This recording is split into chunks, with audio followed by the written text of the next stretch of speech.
I'm Matt Thibideau from Repair and also work under the name Matt Thibideau. I'm Matt Thibideau, also from Repair. Obsolete Components, I also go under my own name and Coordinates.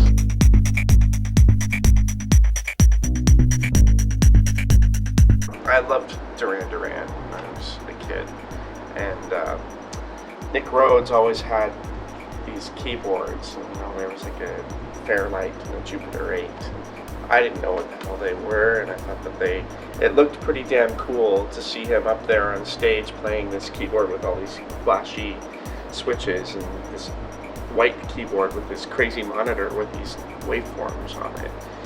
So I wanted to have a synthesizer after seeing that. One year, I think I was in grade 8, I saved up my money from raking leaves.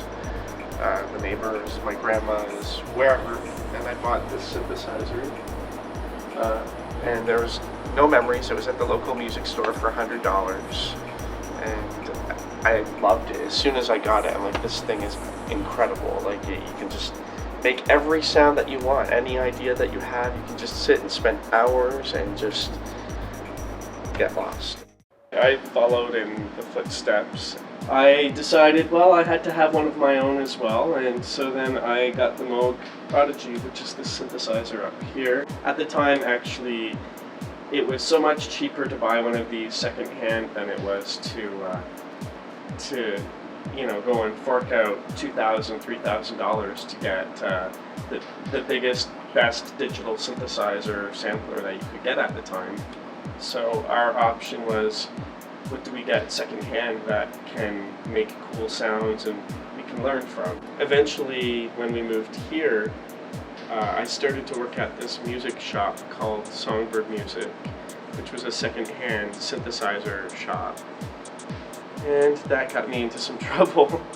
And that's where quite a lot of these synthesizers have come from.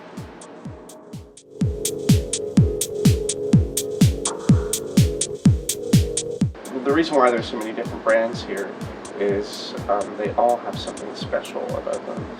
And I turn to the Jupiter 8 an awful lot because it's a very special synthesizer to me. I've always wanted one. I dreamed about this keyboard since I was a kid.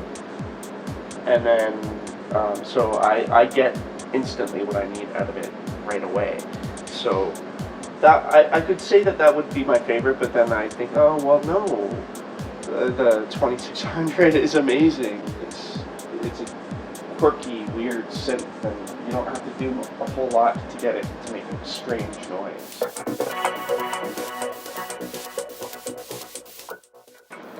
Some of the synthesizers that I tend to gravitate towards in the studio are the Oberheim synthesizers. Another synthesizer I tend to use a lot is the PPG Wave, which is this weird blue synthesizer over here, because it is a hybrid of digital and analog. The combination creates this very haunting and robotic yet warm feel to it.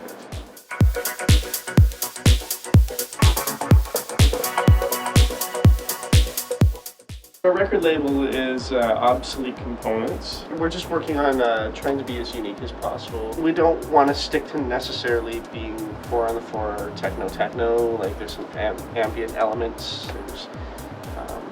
There's some dubby elements. So we want to keep it experimental as well as something that can be danceable too. This is the quiet.